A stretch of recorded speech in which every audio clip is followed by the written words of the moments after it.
గుర్తుంచుకున్నాను జర చేతులెత్తురి నన్ను గుర్తుపట్టేటోళ్ళు అంతలో భాగంగా 35వ డివిజన్ నుంచి బీఆర్ఎస్ అభ్యర్థిగా పోటీ చేస్తున్నటువంటి మా తమ్ముడు తాటికొండ నరేష్ ఆయనని ఆశీర్వదించాలని చెప్పేసి మిమ్మల్ని కోరడం కోసం ఇక్కడికి రావడం జరిగింది. మరి మీరు నన్ను అడగొచ్చు, నేను బీఆర్ఎస్ పార్టీకి ఎందుకు ఓటేయాలి, కాంగ్రెస్ బీజేపీలకు ఎందుకు వేయొద్దు అని చెప్పేటటువంటి విషయాన్ని మీరు నన్ను అడగొచ్చు. మేము చేసినటువంటి పనులు వీటిని మీ అందరికీ ఒకసారి అని బాబు సార్ కేసీఆర్ గారు 2014లో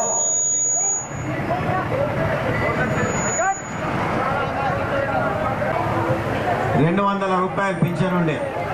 ఓ అమ్మ, ₹200 పింఛన్ ఉండే.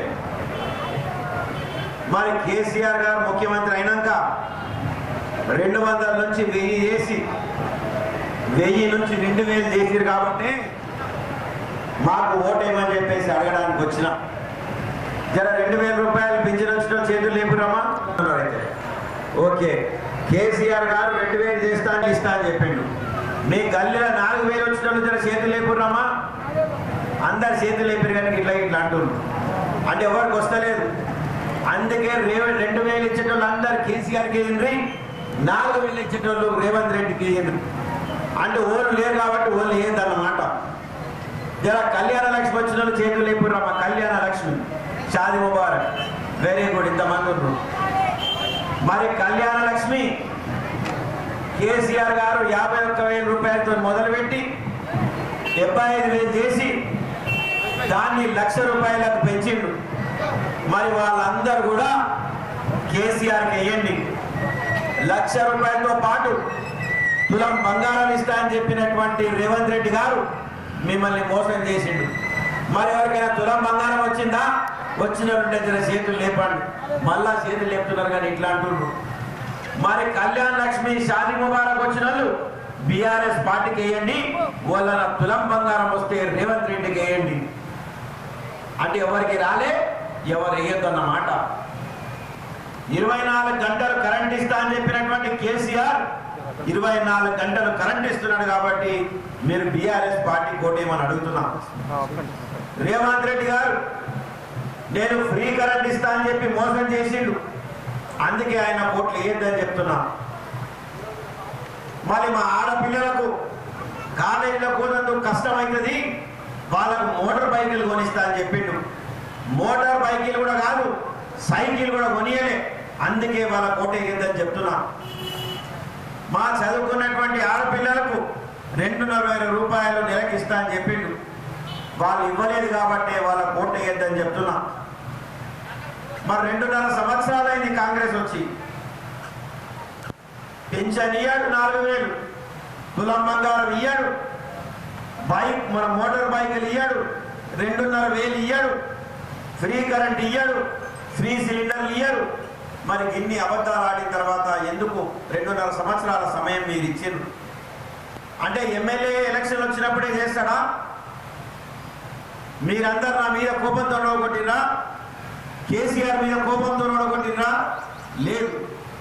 ఎందుకంటే పేద బతుకులు కేసీఆర్ గారు 2,000 చేసిండ్రు, మరి తమని 4,000 చేస్తాడు అంటున్నాడు కాబట్టి నమ్మి మీరు ఓట్లు వేసిండ్రు. మా బిడ్డలకు ఆల్రెడీ తులం బంగారం మన ₹1,00,000 వస్తుంది, కల్పిత మన తులం బంగారం ఇస్తాడేమో అని చెప్పేసి నమ్మి మీరు ఓటేసిండ్రు. ఇక నెల నెలకు నా కరెంటు బిల్లు కట్టుడు తప్పుతుంది అని తప్పున కరెంటు ఫ్రీ చేస్తాడేమో అని ఓటేసిండ్రు. మీరు మాకు సిలిండర్ పైసలు మిగులుతాయి అని చెప్పేసి ఫ్రీ సిలిండర్ వస్తుందని నోట్లు వేసిర్రు. కానీ ఈరోజు అన్ని అబద్ధాలు ఆడిర్రు, ఒక్క స్కీమ్ కూడా చేయలే. కాబట్టి కాంగ్రెస్ పార్టీకి ఓటు వేయద్దు, చెప్పిన ప్రతి విషయాన్ని మా బీఆర్ఎస్ పార్టీ చేసింది కాబట్టి మా కొట్టేయాలని చెప్పేసి నేను అడుగుతా ఉన్నా. ఇక బీజేపీ ప్రభుత్వం లేదు, ఇక్కడ ఎమ్మెల్యే ఉన్నాడు. బీజేపీ ఎమ్మెల్యే ఎన్నికైనప్పుడు ఆయన ఏం చెప్పిండు? నిజామాబాద్ నగరాన్ని సుందరంగా తీర్చిదిద్దుతా, ప్రభుత్వం నుంచి నిధులు రాకపోతే నా సొంత ట్రస్ట్ పెట్టి ట్రస్ట్ నుంచి తీసుకొస్తా అని చెప్పిండు. ఈరోజు ఏమైనామా? నిజామాబాద్లో ఒక బ్రహ్మాండమైనటువంటి కలెక్టర్ ఆఫీస్ కట్టినాం, రోడ్లు మంచిగా చేసినాం. ఇగో మీ అమల్వాడి రోడ్డు, ఇక్కడి road, Subhash Nagar road, Radhakrishna talkies road, Dubba road, ఏ రోడ్డు కూడా విడిచిపెట్టలేదు, అంత మంచిగా చేస్తాం. వైకుంఠ ధామాలు ఎంత బ్రహ్మాండంగా మేము తీర్చిదిద్దినాం. ఇంత చేసిన మమ్మల్ని పక్కన పెట్టి ఆయన ఎమ్మెల్యే అయిండు. సరే, ప్రజల నిర్ణయం, ఆయన ఎమ్మెల్యే అయిండు, ఓకే. కానీ ఈరోజు ఏం చేస్తున్నారు? ఆయన అధికారంలో ఉన్నటువంటి కాంగ్రెస్ పార్టీ దగ్గరికి మా కాలనీ వాసులు పోతే వాళ్ళు చెప్పే సమాధానం ఏంటంటే, ఎమ్మెల్యే మేము కాదు, మీరు ఎమ్మెల్యే దగ్గరికి పొండి అని చెప్పేసి పంపిస్తున్నారు. అదే మీరు ఎమ్మెల్యే దగ్గరకు పోతే, నేను 10 సంవత్సరాలు ఎమ్మెల్యేగా పనిచేసిన కాబట్టి చాలా మంది ఇప్పటి కూడా నా దగ్గరకు వస్తుంటారు. అయ్యా, మా కాలనీలో కరెంటు లేదు, బల్బులు పోయినాయి, మేము ఎమ్మెల్యే దగ్గరకు పోతే ఆయన ఏమంటున్నాడంటే, అధికారంలో మేము లేము, ఎలాంటి నిధులు మా దగ్గర లేవు, కాలనీ వాళ్ళందరూ మంచిగా 500 రూపాయలు వేసుకొని బల్బులు పెట్టుకోని అని చెప్పి పంపిస్తున్నాడు. సరే, మీ పార్టీ అధికారంలో లేదు, ఇవాళ మీరు మేయర్ని గెలిపియండి, నిజామాబాద్ని అందంగా తీర్చిదిద్దుతామని చెప్తున్నారే. ఎమ్మెల్యే గెలిచిన నువ్వే నీళ్ళు తీసుకురాకపోతే నీ మేయర్ ఏం తీసుకొస్తుంది అని చెప్పేసి ఈ సందర్భంగా నేను ప్రశ్నిస్తా ఉన్నా. పార్టీగా కాంగ్రెస్ ఫెయిల్ అయింది, ఎమ్మెల్యేగా ధన్పాల్ సూర్యనారాయణ గారు ఫెయిల్ అయిండు. ఎట్లా ఫెయిల్ అయిందంటే, Hyderabad road, Bodhan road, Armoor road, Varni road, అన్ని రోడ్లలో మేము సెంటర్ లైట్లు పెట్టినాం. కిలోమీటర్లు లైట్లు పోయినాయి. దానికి లైట్లు బల్బులు పెట్టేటటువంటి పరిస్థితి కూడా ఈ బీజేపీ ఎమ్మెల్యే దగ్గర లేదు. మేము చెట్లు పెట్టినాం 20 కిలోమీటర్లు, నిన్ను కొత్త చెట్లు పెట్టమని అడుగుతాం లేవు. కనీసం మేము పెట్టినటువంటి చెట్లని బతికియండి, నీళ్లు వేయండి అని అడుగుతున్నాం. అడిగితే ఆ చెట్లను కూడా ఎండబెట్టిండు. మేము వేసినటువంటి రోడ్లకు గుంతలు పడితే కనీసం ఆ గుంతలు పూడ్చండి అంటున్నాం. ఆ గుంతలు పూడ్చే నాదుడు లేడు. ఇక వీళ్ళు చాలా గొప్పగా చెప్తారు, మేము మంచి పనులు చేసినాం, మా అంత భక్తి ఇంకొకళ్ళకి లేదు అని చెప్తారు. మన వెనకాల ఉన్నటువంటి సాయిబాబాకు రూలు కట్టించిరమ్మా, ఒక్కసారి చెప్పండి. మేము 50 లక్షల రూపాయలు నిధులు తెచ్చి కట్టిపించింది మేము, బీఆర్ఎస్ ప్రభుత్వం అని చెప్పేసి మీకు ఈ సందర్భంగా తెలియజేస్తా ఉన్నాం. మరి నాగారంలో పెద్దమ్మ తల్లి, ముదిరాజు సోదరుల యొక్క ఆరాధ్య దైవమైనటువంటి పెద్దమ్మ తల్లి గుడిని 50 లక్షలు పెట్టి కట్టించింది కూడా మా బీఆర్ఎస్ ప్రభుత్వమే అని చెప్పి సందర్భంగా తెలియజేస్తా ఉన్నాం. మార్కండేయ గుడి 25 లక్షల రూపాయలు పెట్టి కట్టిపించింది కూడా బీఆర్ఎస్ ప్రభుత్వమే అని చెప్పేసి నేను తెలియజేస్తా ఉన్నా. మీరు గుళ్ళకు చందాలు ఇచ్చిండొచ్చు, మేమేకంగా గుళ్ళే కట్టించినాం. మరి ఈరోజు ఇన్ని పనులు చేసినటువంటి మమ్మల్ని ఆశీర్వదించాలని చెప్పేసి నేను ముందుకు వచ్చిన.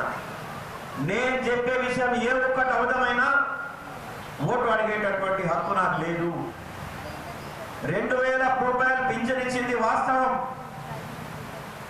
1,00,000 రూపాయలు కళ్యాణ లక్ష్మి షాదీ ముబారక్ ఇచ్చింది వాస్తవం, 24 గంటల కరెంట్ ఇచ్చింది వాస్తవం,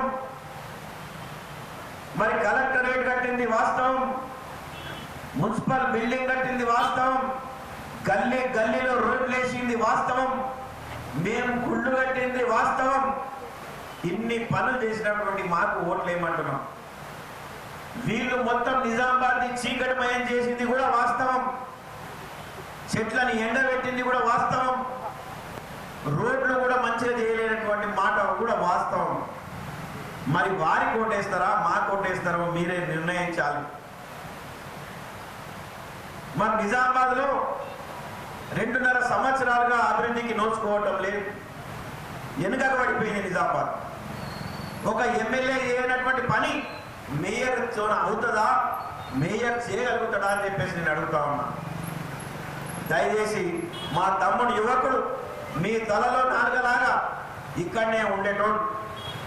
బ్రహ్మాండమైనటువంటి మెజార్టీతో వచ్చే 11వ తేదీ నాడు కారు గుర్తు కోటేసి మీరు గెలిపించినట్టయితే తప్పకుండా మా గులాబీ జెండాని ఎగురుతుంది. మళ్ళీ ఇప్పుడు ఇంతమంది ఇక్కడ చేతులెత్తి చూపిస్తుండ్రు, అయ్యా మా పింఛన్ వస్తుంది, మా కళ్యాణ లక్ష్మి వస్తుంది అని. మా అమ్మల, మా అక్కల, మా చెల్లెళ్ళ ఆశీర్వాదంతో ఖచ్చితంగా 2 సంవత్సరాల తర్వాత రాబోయేది బీఆర్ఎస్ పార్టీ, మళ్ళీ ముఖ్యమంత్రి కేసీఆర్ అవుతాడు. ఆనాడు ఈ 5 సంవత్సరాలుగా వెనుకబడ్డటువంటి మన అభివృద్ధిని తప్పకుండా ముందుకు తీసుకొని పోతాం. తప్పకుండా మీ సేవ చేయడానికి మళ్ళీ వస్తాం. గల్లీలో నేను ఇదే ప్రశ్న అడుగుతున్నా.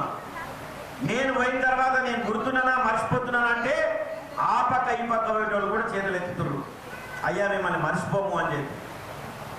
అది ప్రేమాభిమానం. ఇప్పుడు కళ్యాణ లక్ష్మి, షాదీ ముబారక్ వచ్చిన వాళ్ళకి ₹1,00,000 చెక్ వచ్చిందమ్మా. దాంతో పాటు బట్టలు కూడా నేను ఇచ్చిన. ఆ బట్టలు నా బట్టలు వచ్చిన వాళ్ళందరూ చేతులు లేపురా వచ్చినాయి. మరి ఇప్పుడు ధన్పాల్ సూర్యనారాయణ గారు ఎమ్మెల్యే అయిండు. ఆయన అయిన తర్వాత ఆ చెక్కులతో వాళ్ళకన్నా బట్టలు ఇచ్చిండా? ఇయ్యలే. మరి నాకు బట్టల వ్యాపారం ఉందా? నాకు బట్టల దుకాణాలు ఉన్నాయా? లేవు. నాకు మా అక్క చెల్లెల మీద ప్రేమ ఉన్నది కాబట్టి బయటకు వెళ్ళి కొని 20,000 మందికి నా సొంత డబ్బులతో నేను బట్టలు ఇచ్చిన. ఆయనకు గల్లీలో బట్టల దుకాణాలు ఉన్నాయి, కానీ ఆ ఇచ్చేటటువంటి మనసు ఆయన దగ్గర లేదు. మీరు పోటీ చేయాలనుకుంటే నేను ₹500 చీరిస్తే నువ్వు ₹1000 చీర ఇవ్వాలి. శావనార్థాలు పెట్టొద్దు. దయచేసి ఆ విధంగా నాయకుడు ముందుకు వచ్చి పనిచేయాలి. పార్టీగా కాంగ్రెస్ ఫెయిల్ అయింది, నాయకుడుగా ధన్పాల్ సూర్యనారాయణ గారు ఫెయిల్ అయ్యారు.